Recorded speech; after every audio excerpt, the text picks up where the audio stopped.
Okay, journal entry for January 30th, 2024. Today was a pretty fun day overall, and we started off with the morning editing a lot of videos, just catching up on the audio journals, and yeah, I feel like I'm having a good time overall doing these. It definitely feels very different compared to back when I did written journals, for sure, but it's like a different style and I want to keep things fresh, so it's nice to do as well, as much as possible. But it does take time and it definitely took up a lot of the morning, especially since I was catching up.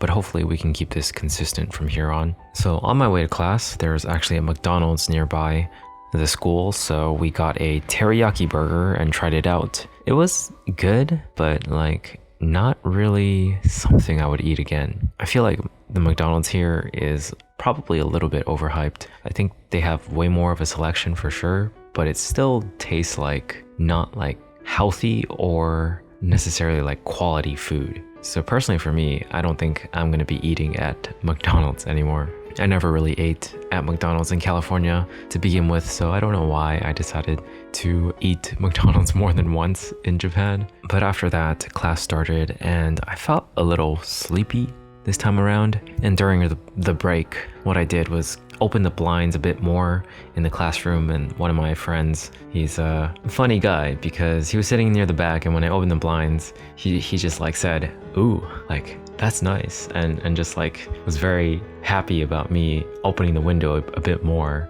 with letting light in and letting the wind in as well, because it felt like everyone in the class was a bit like drowsier that day. And I do think it's more so the class conditions rather than the teacher, because I thought the sensei was doing a good job. After the break, I felt a lot better. So that's, I guess, a lesson learned is try to set up the classroom setting as best as possible. I guess sometimes the teacher doesn't necessarily think about that because they have to really focus on the lessons. But anyways, that was definitely a funny moment that I will remember. Just my friend's reaction to me opening the window. And then after class is when more of the fun started. This is when we went grocery shopping, since I'm gonna say we were making pizza, but honestly all I did was sit at my friend's share house while they made pizza. And I talked to a lot of new people. It wasn't the same share house I visited before. It's a different share house. But this one was also really nice and had a huge lounge space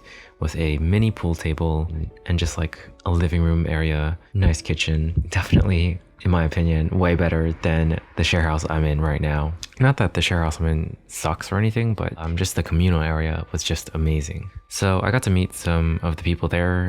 A lot of them didn't speak like perfect English, so I had to do my best Japanese, and it's great whenever I get to practice Japanese. It's kind of funny because one of the people that I met first, she was trying to figure out like a 2x2 Rubik's Cube, and she couldn't do it. So what she ended up doing was nudging or sort of taking out the piece and putting it back in. For me, it kind of hurt my soul to see that, because that's like you giving up and resorting to, I guess, cheating. So I asked her if I could try it out, and for me, I've solved the Rubik's Cube before, the 3x3 one, but I don't remember how. It's been like, I think 10 years since I've done it, but somehow while working on the 2x2, I just got lucky and solved it. It's probably one of the easier ones to solve for sure, but I definitely did it pretty quickly, like within a minute, and it was definitely pure luck because I was just trying to solve one side, and when I solved that one side, everything else just happened to fall into place. So that was a little wow moment for them, since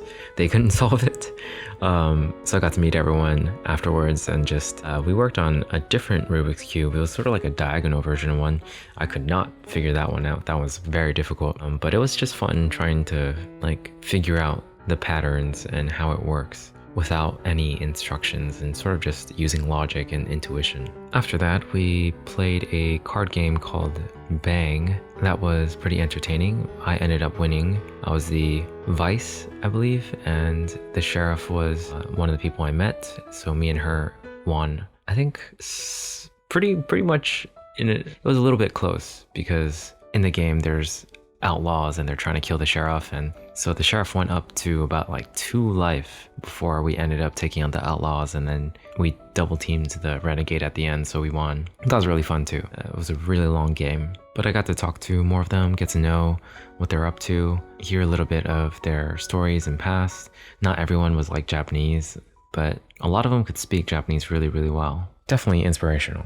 Also met someone else who does YouTube there, so that was another fun conversation. And the last person I talked to was someone who played violin, so it was cool to meet a musician and just we set up a day to hang out and just play piano and violin at the same time. I haven't done that in a while. I've done that with a friend in high school before, but ever since then, never. So I think that's going to be a very cool experience. So I'm super grateful for my friend who invited me to the Sharehouse. Getting to meet new people is always fun. Playing games and practicing Japanese were also really, really fun. And I got to share my music with the violinist, so that was very nice.